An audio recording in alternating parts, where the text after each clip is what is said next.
It was just a small commuter plane, buzzing back and forth from one town to another. A journey of 86 minutes, one of many that day. No one could ever have imagined that it would end like this, in drama and in death. Yet in 1995, two pilots with 26 passengers aboard managed to defy the laws of gravity for 9 minutes and 20 seconds, when their aircraft in effect lost the use of a wing, struggling home like a wounded bird. Help me hold it!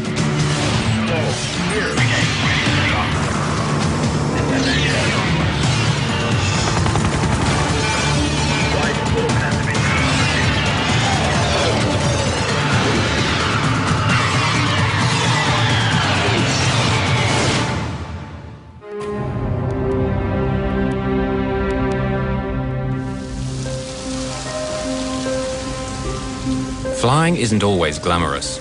Regional airlines are like the buses of the air, trundling back and forth from one small city to another. Crews operate several flights a day, working for up to 15 hours.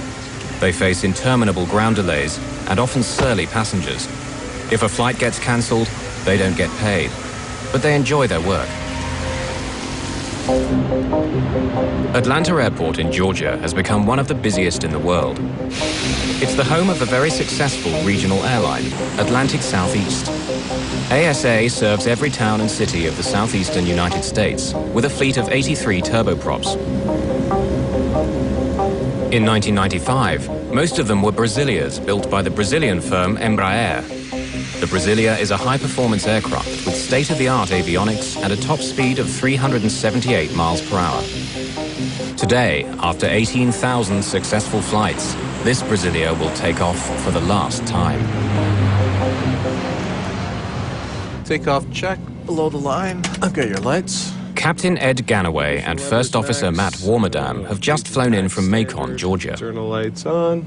Going through the departure checklist, they're now ready for their second flight of the day, Flight ASA 529 to Gulfport, Mississippi. Hi. Hi there.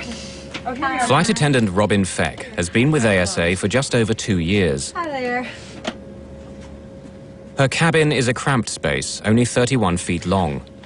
Most of her 26 passengers are seasoned business travelers, ranging in age from 18 to 69. Among them are 6 engineers, 2 deputy sheriffs, a minister, 2 Air Force personnel, and even an aspiring flight attendant. For them, the short trip to Gulfport, Mississippi is a routine journey. But they're half an hour late on their schedule already. Okay, power's set.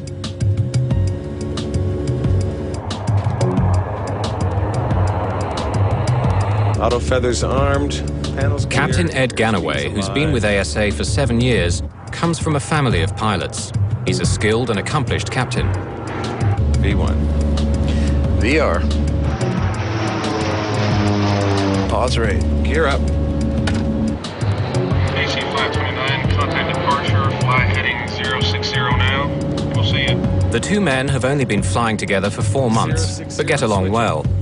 At 6'3" and 200 pounds, Matt Warmerdam is a tight fit in the Brasilia's cramped cockpit.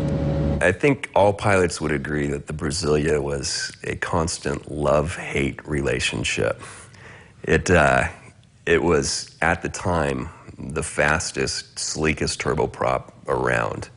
And it was also very tricky to master. The thing was built like a Sherman tank.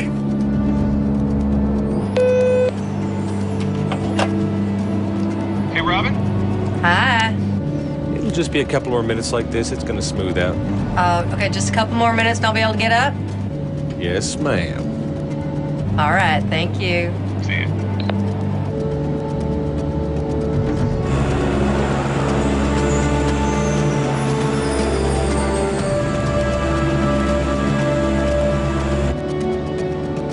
Good afternoon, ladies and gentlemen. Welcome aboard Atlantic Southeast Airlines Flight 529, service to Gulfport, Mississippi.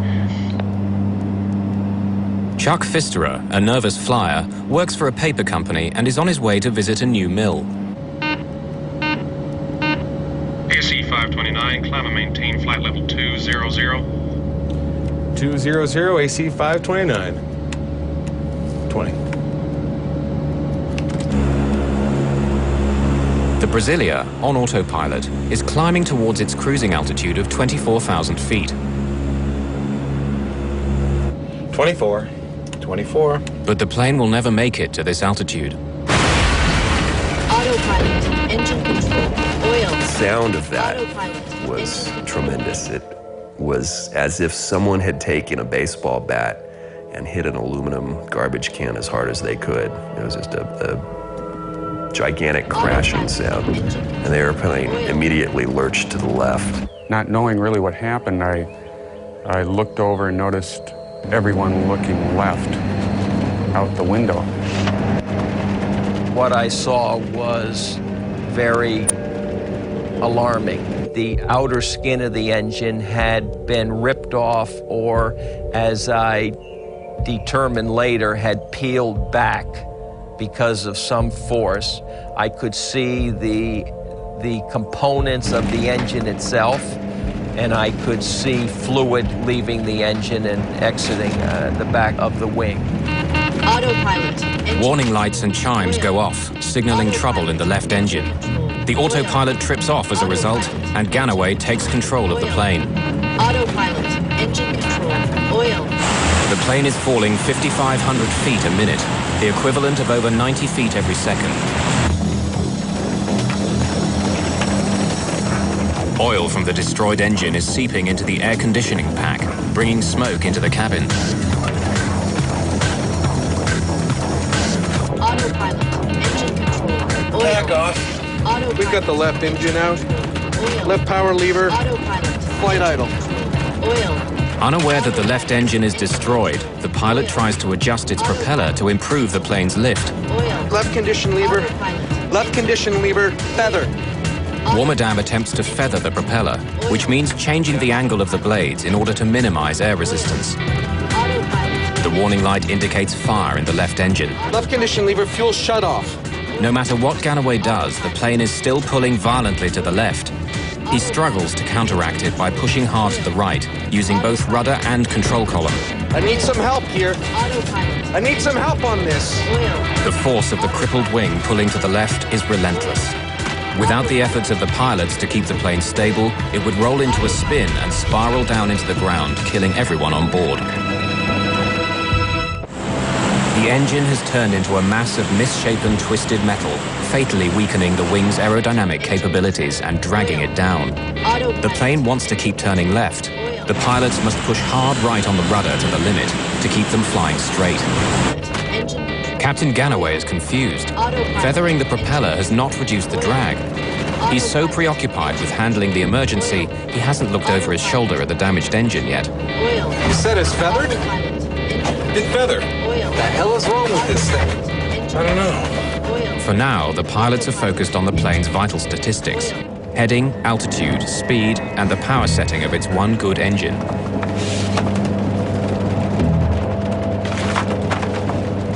Well, these planes were designed to fly with one engine. The airplane is capable of flying on one engine. However, in the case of 529, not only do you have an engine that has malfunctioned and stopped running, but now it is broken from its normal mounted position and canted, which creates a very increased or dramatic aerodynamic effect on the airplane. Autopilot. The pilots have managed to slow the plane's catastrophic rate of descent, but not halt it. Oil.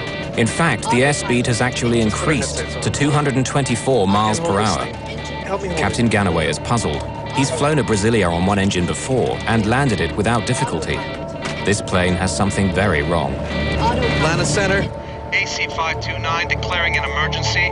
We've had an engine failure. We're out of 14.2 at this time. AC 529, roger. Left turn direct Atlanta. Flight 529, now flying over Alabama, makes a left turn back towards Atlanta. But the airport is almost 58 miles away. Will they make it? The plane has begun to descend again and at breakneck speed. Warmadam cancels the master caution warning, finally silencing the plane's alarms. Captain Ganaway experiments with his controls, trying everything. Suddenly, the nose of the Brasilia lifts up and the plane's speed slows to 186 miles per hour. AC 529, say altitude descending to? Right of 11,600 at this time. AC 529.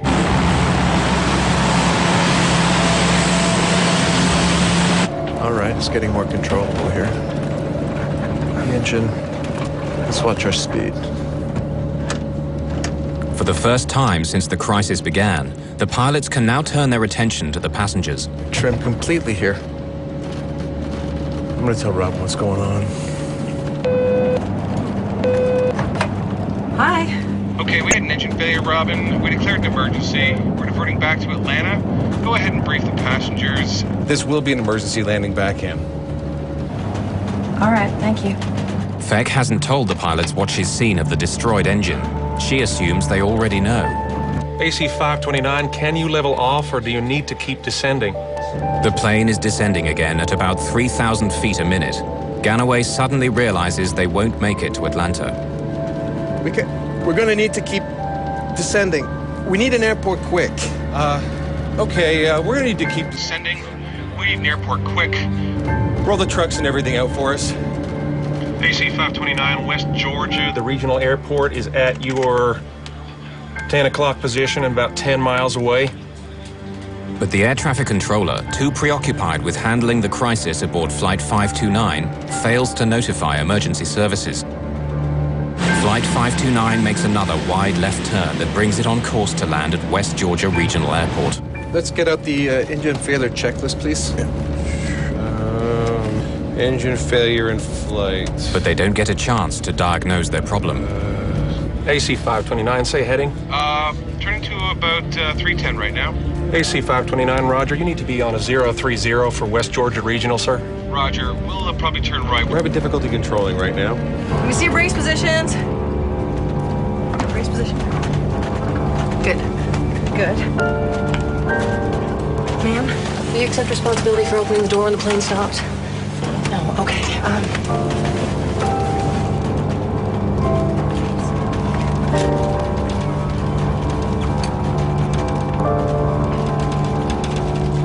APU, if available, start. You want me to start it? We gotta bring this thing down. Put that off. Bring the ice off.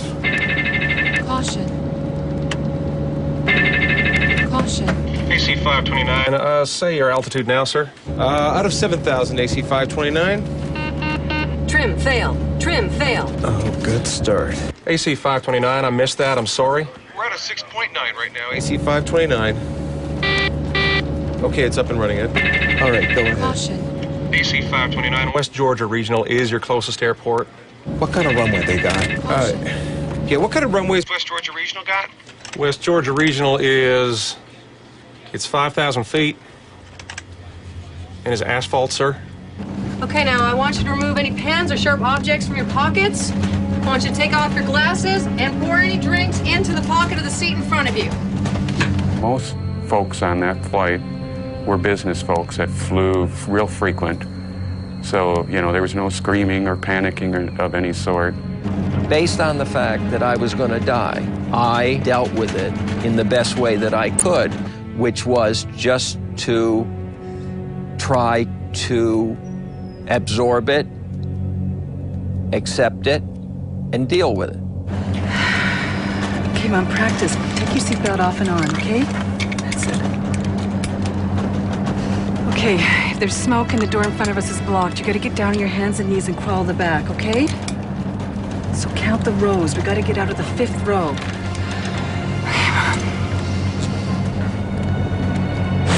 The plane is still losing altitude far too quickly. Can it make it to the airport in time? Atlanta Center normally only controls flights at altitudes over 11,000 feet. For the last 7 minutes, Flight 529 had been under this altitude, and now the controller is having trouble locating them.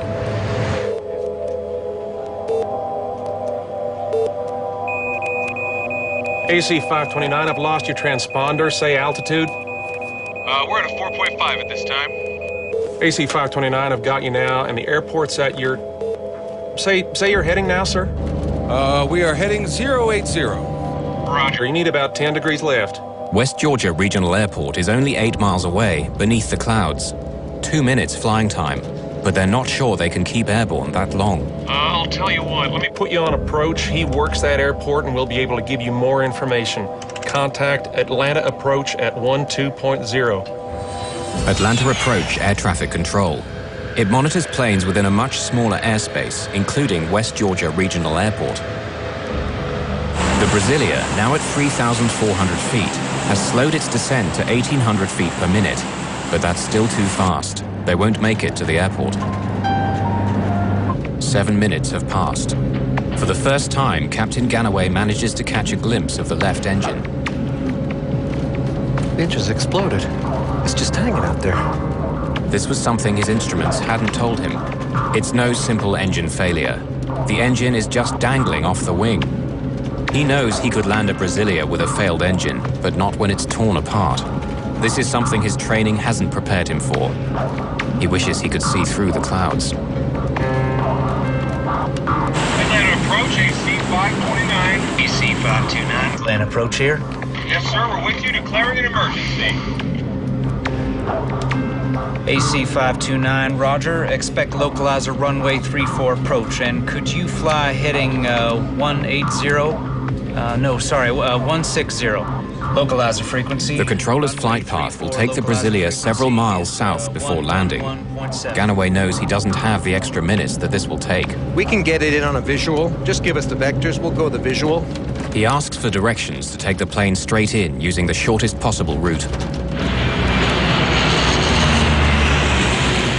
Suddenly, they're out of the clouds, but the sight that greets them couldn't be worse. In front of them, no airport, only forest and villages. Captain Ganaway, who never stutters, does now.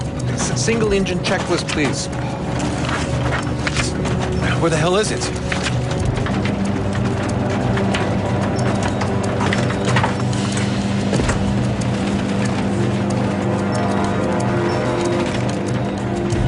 Robin Feck is puzzled. 6 minutes earlier, Warmerdam had told her the plane was turning back to Atlanta. But all she can see now is Georgia countryside. Word of 1900 at this time? We're below the clouds, tell them. You routed 1900 now? Yeah, we're VFR at this time. Could you give us a vector to the airport? Turn left. Fly heading 040. There, the airport's at your about 10 o'clock and 6 miles, sir. Radar contact lost at this time. The plane's low altitude shocks the controller. 1,900 feet. Only a minute earlier, it had been at 3,400 feet. The descent is far too fast. Remember, brace yourselves. Wait till the plane comes to a complete stop before we can get out. Okay, brace positions, please. Brace positions. Sir, heads down, please. Robin Feck, too preoccupied by the safety of her passengers, looks out of a window and suddenly sees the tops of the trees. She has but a few seconds left to strap herself in her jump seat before impact.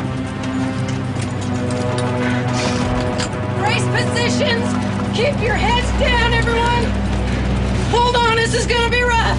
The airport is only 4 miles away, but too far for the crippled plane. The pilots have to attempt a crash landing in a field. Help me hold it. Over there.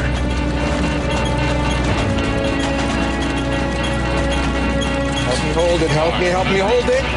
Here, 500. Here, 500. The plane's altitude voice alarm sounds, warning the pilots that they're flying too close to the ground without their landing gear lowered. Fucking land the plane! The pilots will attempt to land on the plane's belly. 100. Here, 100. Help me hold it, help me hold it! Here, 100. Amy, I love you. These are the last words on the cockpit voice recorder. The plane is flying at 138 miles per hour and only seconds away from impact. 50. Here, 40. Here, 30. Here, 20. Here.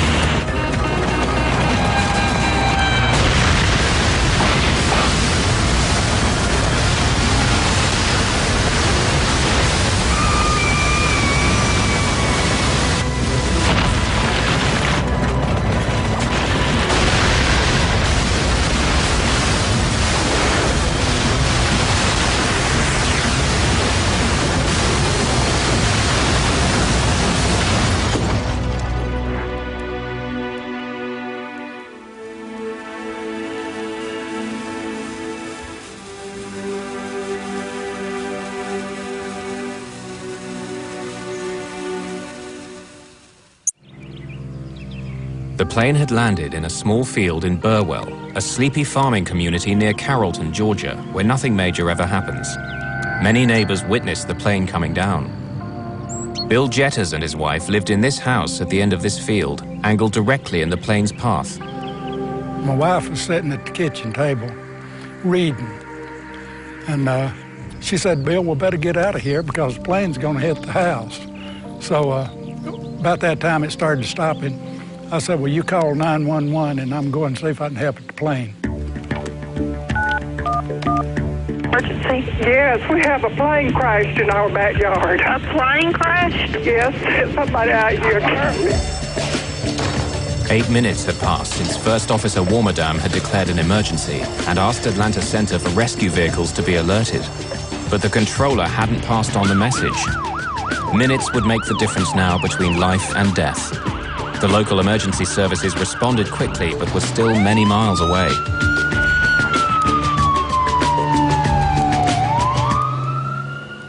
For almost a minute after impact, there's an eerie silence. The plane fuselage is broken in two. Could anyone survive?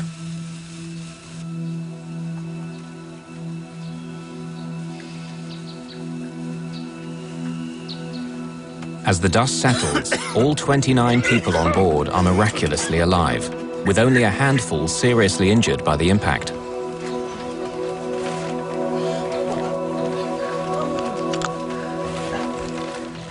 But a new disaster is gathering. Fuel from the shattered wing tanks is pouring onto the ground. The last thing I remember is the sound of hitting the trees, and then I honestly don't recall impact. Captain Ed Ganaway has been knocked unconscious by a blow to the head during the impacts. When First Officer Matt Warmerdam regains consciousness, he realizes they're stuck. The cockpit door is jammed and smoke is slowly seeping in. He reaches for the emergency crash axe. The cockpit window is the only way out.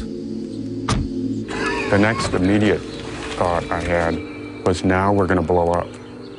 So get out of there. It was burning, right in the opening. So I just jumped over. And I headed towards the opening, and I walked out of the aircraft, and I walked away from it.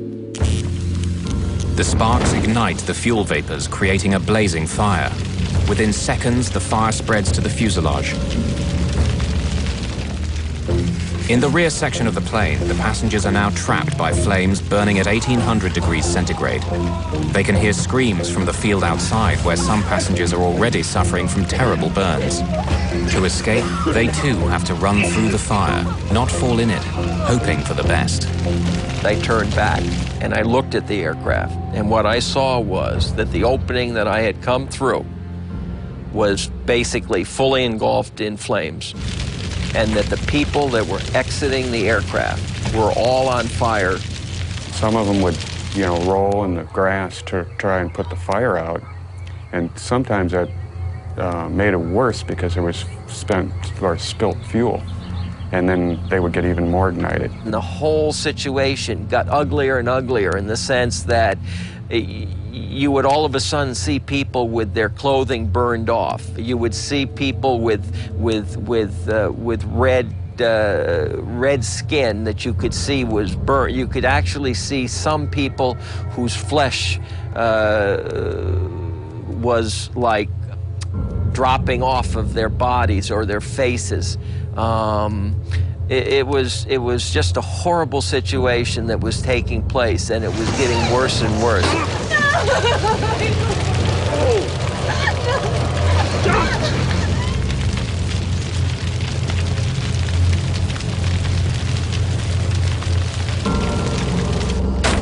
Matt Warmerdam, his right shoulder dislocated, is banging the axe against the window with his left hand. One gentleman I saw was crawling, completely engulfed in flames, and another one that was, most of his clothes was torn off. Now, whether they got torn off in the crash or he tore them off himself, I don't know. I helped him away from the airplane and brought him up towards my brother-in-law's house, and all he had on was his shorts, and his skin was Excuse me.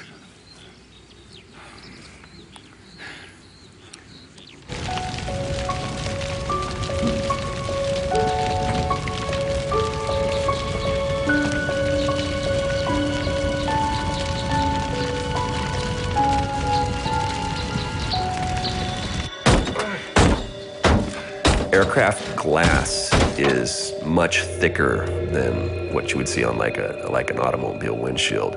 It's several different composite layers that have been temperature treated together to make it a very, very tough surface. And with each swing of the crash axe, I was only able to chip away a small piece of glass. I need some help!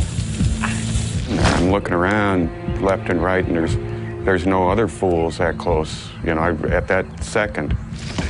But even though passenger David McCorkle believes that the plane might blow up at any second, he goes to Matt Warmerdam's rescue. Can you help me? Hang on a second here. Hang on, I gotta get some air. The oxygen cylinder in the closet behind the co-pilot's seat punctures. It'll make the cockpit fire much worse. Okay. Go ahead. Okay.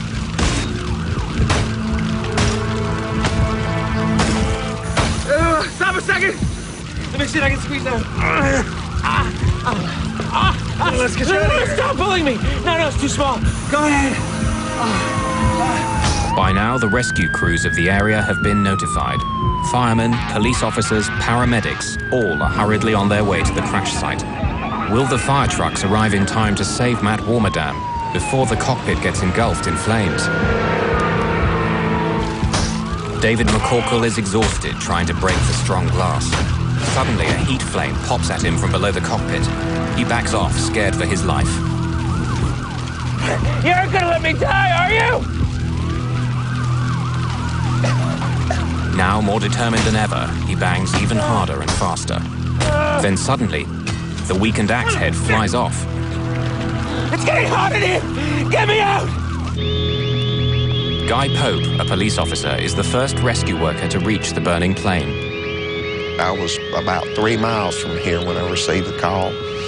And about halfway here, I could see the smoke, pretty heavy smoke. And I got out of the car and I ran up to the plane. And when I went around the nose of the plane, one of the passengers handed me a hatchet and said that the pilot was inside. And I took the hatchet and started trying to cut a bigger hole. I couldn't get around behind the cockpit because of fire. It was still burning pretty heavy, and there was an oxygen bottle there blowing the fire. And, you know, it's just one of them things. You see a man burn, you don't forget it. This is live footage taken with a video from the windshield of a Georgia State Patrol police car as rescue workers are arriving at the site. At this moment, all passengers are out of the two sections of the broken plane, except pilots Ed Ganaway and Matt Warmerdam, who remain prisoners of their cockpit. Well, first off, I had to tear the back of the cockpit out. It had burnt and there was no door, visible door or anything like that, so I actually took my hands and tore it out. When I started to pull him out, he looked up and he said, "Tell my wife, Amy, that I love her." I said, "No, sir, you tell her that you love her, because I'm getting you out of here." Inside the ambulance, I worked with him, and I thought that probably he would not make it. I took his name badge and pinned it on his underwear, which was the only thing I'd left on him, trying to cool him down, because I thought that if he died, at least someone would know who he was. Surprisingly, Matt was aware of everything around him, and he kept trying to assure me that things were going to be okay. He was comforting me, because at that particular time I was crying. Matthew actually took his burned hand and wiped a tear away. They found Captain Ganaway dead in the cockpit. He had struck his head on impact and never regained consciousness. He died of burns and smoke inhalation. The crash survivors, some with broken bones and others with burns ranging from minor to 92%, are rushed to various hospitals in Georgia. 13 passengers were brought to Tanner Hospital in Carrollton, 15 minutes away, where Code Black was immediately applied, meaning everybody helps. Dr. Bobby Mitchell, after working a night shift, was awakened. When I got to the hospital, some of the people that had survived the plane crash were already here. The smell was initially just a wave of jet fuel. It just hit you as the door opened, and then that was mixed with just a pungent, horrible odor of burned flesh. When a patient suffers a severe burn, the skin is violated, and the skin really is the major part of your immune system. When they are able to survive for a period of weeks, it is not uncommon for them to die from other organ failure, which is what happened to a lot of the people that were on Flight 529. I have never before or since dealt with so much physical devastation and emotional upheaval and so much sorrow and horror and sadness in one place at one time than we did on that day in this little small town hospital. After a long day treating the horribly burned passengers and witnessing the courage of some of them, Dr. Mitchell was asked to assist the autopsy on Captain Ed Ganaway. I looked down at him and kind of put my hand over on. I told everybody, I hope wherever his spirit is that he knows what a good job he did. And I just said, you know, you're the hero. I hope you know it, Captain Ganaway.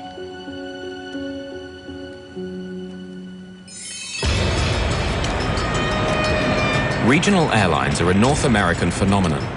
In the early 1960s, a small band of independent airlines first became known as air taxis, which in time became commuter airlines, then finally regional airlines. In 1978, the US deregulated the airlines, and as the small and mid-sized cities became the economic engine of the country, regional airlines prospered as never before. The National Transportation Safety Board in the United States is responsible for investigating air disasters. Its GO team is on duty 24 hours a day to fly to the scene of any major crash. The NTSB will have several subgroups working at the same time, each examining a particular part of the plane. Gordon Jim Hookey, an aerospace engineer, was in charge of the propeller maintenance group. We went out to the crash site, and in the usual fashion, you just kind of look around and get a feel for where all the pieces are. We came along the propeller assembly that was missing. Looking down through the dirt, we could see the telltale marks, the beach marks along the fracture surface that indicated it might have been a fatigue fracture. During the last 10 minutes of Flight 529, no one on board the plane suspected that the engine failure had been caused by a propeller blade fracture. Hookey had good reason to be concerned by the broken propeller blade. He'd seen it all before. 4 years earlier, another ASA Brasilia had nosedived and crashed in woods in Georgia, killing all 23 people aboard, including former US Senator John Tower of Texas and Space Shuttle astronaut Manly Sonny Carter. The NTSB's investigation of that incident had found the crash had been caused by a badly designed propeller control unit, and they blamed the manufacturer, Hamilton Standard. Then in March 1994, just 17 months before ASA 529, on 2 separate commercial flights, identical propeller blades broke from metal fatigue over Canada and over Brazil. In both cases, the aircraft involved managed to land safely.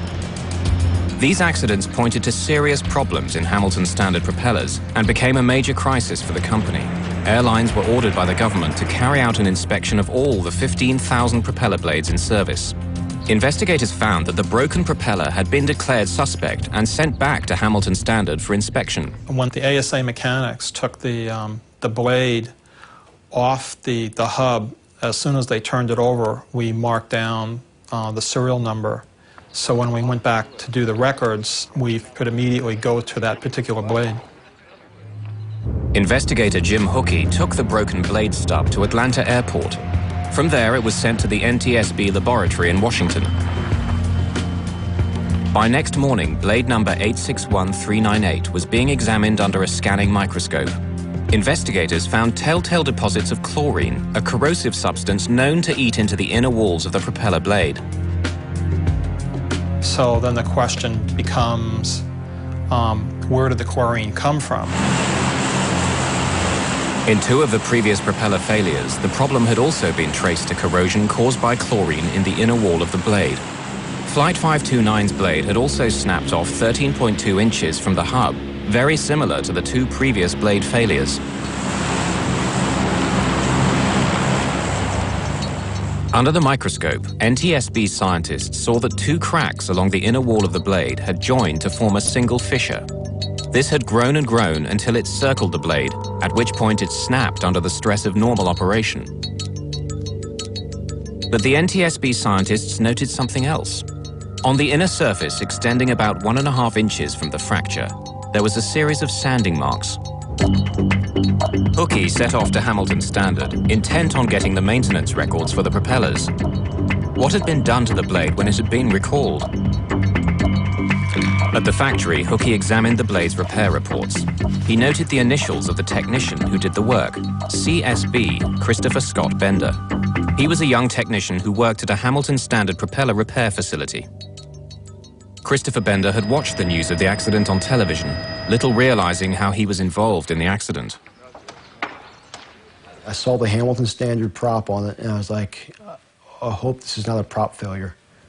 It was just kind of the back of my mind, and that morning they were like, you know, the NTSB is down there, FAA is investigating, and they've called in some of our engineers to go also down there, and it might be a prop failure. And as soon as I heard that, my heart just sank. I was like, you know, I think I might have even cried a little bit because I was just, you know, just emotionally overwhelmed that, you know, something I had put my hands on, the procedure that somebody trusted me to do failed, and because of that, somebody had died.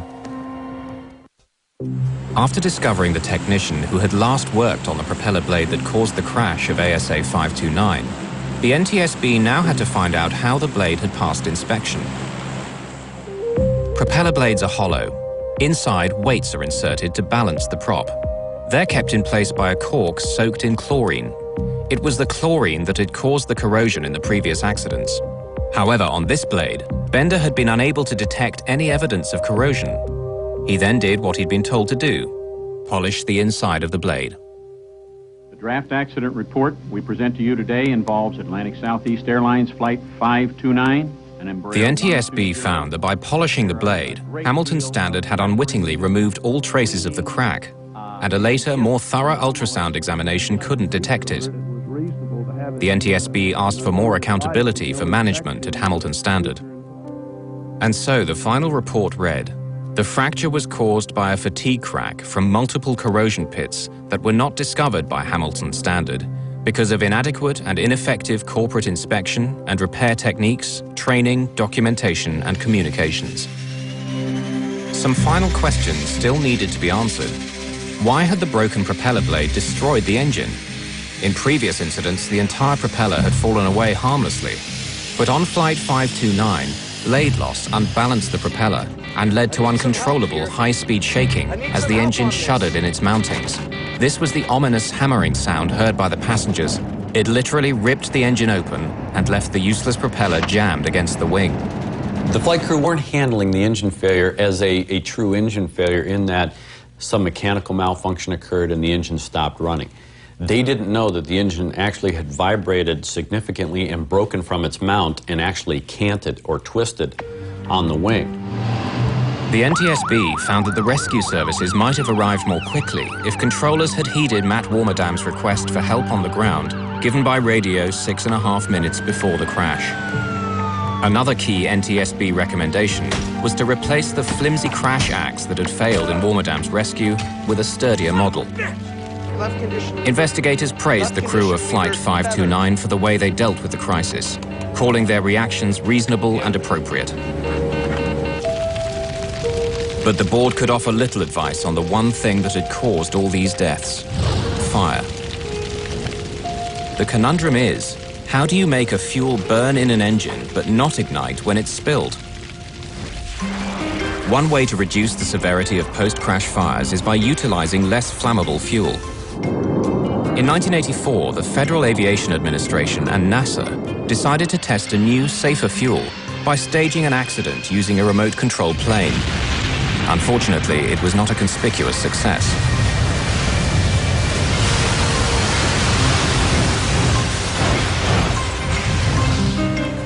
But the US Navy has been using a safer form of jet fuel called JP5 since the 1950s, yet it's not used in commercial aviation. The primary reason that civilian sector, commercial aviation, has not gone to a lower flammability fuel is a question of availability and distribution and the cost. It costs more to produce the JP5. Everything comes down to money. What's it going to cost to develop a system? What's it going to cost to implement the system? What's it going to do for the overall safety of the airplane, and who's going to pay for it? Personally, from a safety standpoint, I'll pay $2 extra in my ticket to know and to have that security. Until a solution is found, there will continue to be stories like ASA 529. On impact, everyone on this flight had survived, but the subsequent fire became the killer. For the victims of the fire, recovery has been a slow, painful, and excruciating process. First Officer Matt Warmerdam was burned on 42% of his body. Some other survivors suffered up to 90% burns. Treatment included daily baths and removal of dead skin from burn wounds. There would be years of skin graft operations, the 24-hour-a-day wearing of pressure garments to minimize scarring, chronic itching and soreness, and daily physical therapy. Your ability to sense and feel through those areas is permanently changed for the worse. Temperature control is lost. When you walk from an air-conditioned building into the outside, you take for granted that your body starts accommodating that either by sweating or redirecting blood flow. People with burns, especially horrible, large surface area burns, that's lost forever. They have to plan everything they do. They have to plan where they're going to be and the clothing much more carefully. So there are emotional and physical things both that are lost forever. My medical treatments were quite extensive. There was a lot of long nights talking with Amy, trying to get over the pain and despair of all that. I think at the plane crash, it just took the last bite. And I stayed in the fire service for a while after that, but my heart was never in it again. I quit my job as I was a vice president of a software company, traveling a lot, making very good money.